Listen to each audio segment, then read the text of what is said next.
There are many incredibly dangerous professions. One of the most dangerous of all, and the most underrated, is dealing with children. Ralph Corliss, the coach who played to lose, by Irma Bombeck. Read by Karl. In the annals of Little League Baseball, there was only one man who made it to the Baseball Hall of Shame 5 seasons in a row. That was Ralph Corliss. Ralph was an enigma in suburban sports. He brought his two sons to a housing development 2 years after his wife died, and together they hacked out a life for themselves. They planted a little garden, built a little racing car in the garage, and some even go out to the ball field and watch the kids play ball under the lights. It was after the third or fourth game that Ralph began to take note of the 30 or 40 kids on the bench who wore the uniform, but who rarely played the game. What do those kids do? Ralph asked his sons. They watch the team play ball.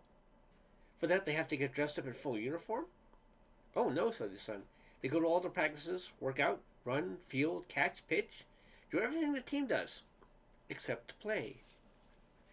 Ralph thought a lot about the benchwarmers, and one day he approached several of them and said, "How would you like to join my team?" When Ralph was finished, he had enough for 5 teams and 16 benches. The first night they met in a piece of farmland donated by a farmer. "This is first base," said Coach Corliss, dropping his car seat cushion on the ground. "And this is second," he continued, dropping his jacket. "And I see there's already a third base. But there's a pile of dung," said one of his players. "So, don't slide," said Ralph. "Do you want to see me pitch?" asked a tall, lean, athletic boy. "No," said Ralph. Then, turning to a kid 2 feet tall who could scarcely hold the ball in his hand, he said, "You pitch today." At random, he assigned a catcher, baseman, infield, and outfield, and said, "The rest of you, relax. On this team, everyone plays." You can't imagine what an impact a team where everybody plays had on the community. Word spread like a brush fire. One night, Coach Corliss entered his door to discover a visit from 3 other coaches. "Hey, what a surprise," said Ralph. "Come on in." "What's your game?" asked one of the coaches. "Baseball," said Ralph. "You know what we mean," said one of the other men. "What are you trying to prove? Playing every boy who goes out for the team. How many games have you won?" "I haven't won any," said Ralph. "Didn't think that was very important." "What are you, some kind of a loon? Why do you play a game if not to win?" "To have a good time," grinned Ralph. "Should have been there that night when Todd Millhouse slid into third." "Unfortunately, losers don't draw crowds," smirked the third coach.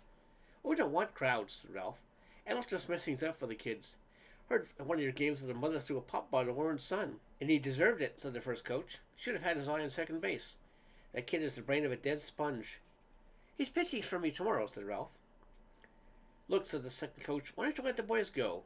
What do you want with them? They're not even winning." Ralph thought a minute and said, "It's hard to explain, but kids go all through their lives learning how to win, but no one ever teaches them how to lose." "That's a good idea, Bert," said the third coach. "Wait a minute," said Ralph. "Just think about it. Most kids don't know how to handle defeat. They fall apart. It's important to know how to lose because you do a lot of it when you grow up. You have to have perspective. How to know what is important to lose and what isn't important. And that's why you lose? Oh no. We lose because we're too busy having a good time to play good ball."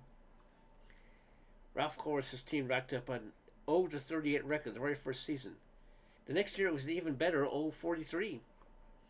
Parents would have given their right arm to watch the team play, but they were not permitted to view a game. All 80 of the players used to congregate at a drive-in root beer stand and giggle about their contest. When there was criticism, it was from themselves. The important thing was that everyone was sweating. In the annals of Sandlot baseball, there had never been another team like it. They had lost every game they played, and they did it without uniforms, hot dogs, parents, practice, cheerleaders, writers, scoreboards, and press coverage. The one afternoon, something happened. Ralph had a little nervous bedwetter on the mound who had never played anything but electric football. He wore glasses 2 inches thick and refused to take the bicycle clamp off his pant leg. The kid pitched out of his mind, throwing him out at first, catching an infield pop up and pitching curves like he invented them. Ralph's team, it had no name, won the game 9-0. The boys were strangely quiet as they walked slowly off the field. Defeat they could handle. Winning was something else. Ralph sat in his car for a long time before putting the key in ignition. He wanted time to think. "See you next week, Coach," yelled a couple of the boys. But Ralph Corliss never went near the cornfield or a baseball game again. as he explained to his sons, I couldn't stand the pressure. Wanda Wentworth, school bus driver. Wanda Wentworth has been retired for about 10 years now, but they talk about her still. No one commanded the entire respect of the suburban populace more than Wanda, who held the record for driving a school bus longer than any other woman in the entire school district. 6 weeks.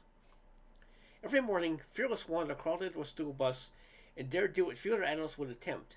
Turn her back on 80 schoolchildren. In the beginning, it had been a job for men only. Strong men who could drive with one hand and pull a kid off the rearview mirror with the other. Who knew that Robbie Farnsworth could disguise his voice as a siren and like to kill a little time by pulling the bus over to the side of the road.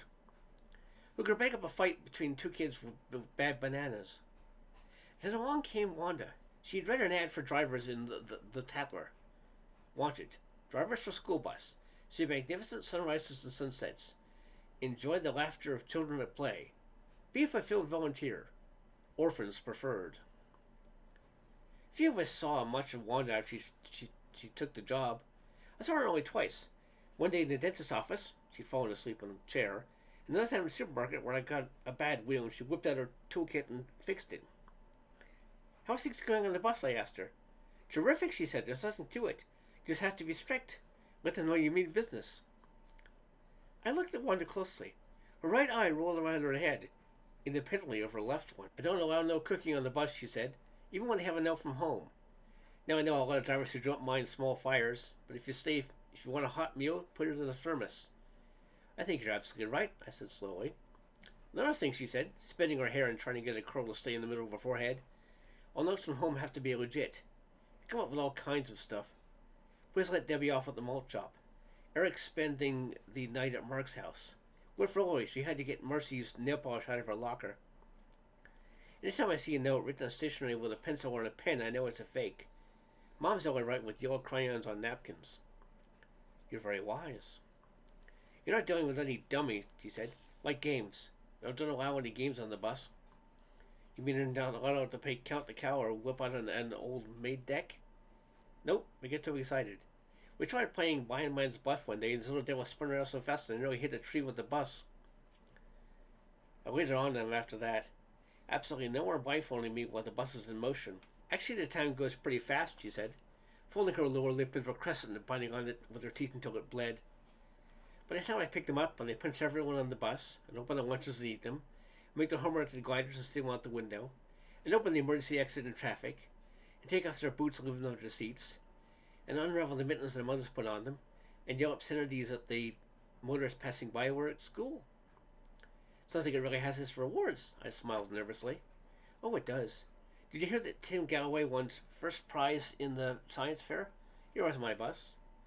As a matter of fact, he constructed a weather station using parts he stole off my dashboard while I was having the bus gassed up. That's wonderful, I smiled. But I still don't know how you hung out for 6 weeks. That's longer than any other person in the history of the school. How'd you do it? These little gems, she said, patting a bottle of pills in her coat pocket.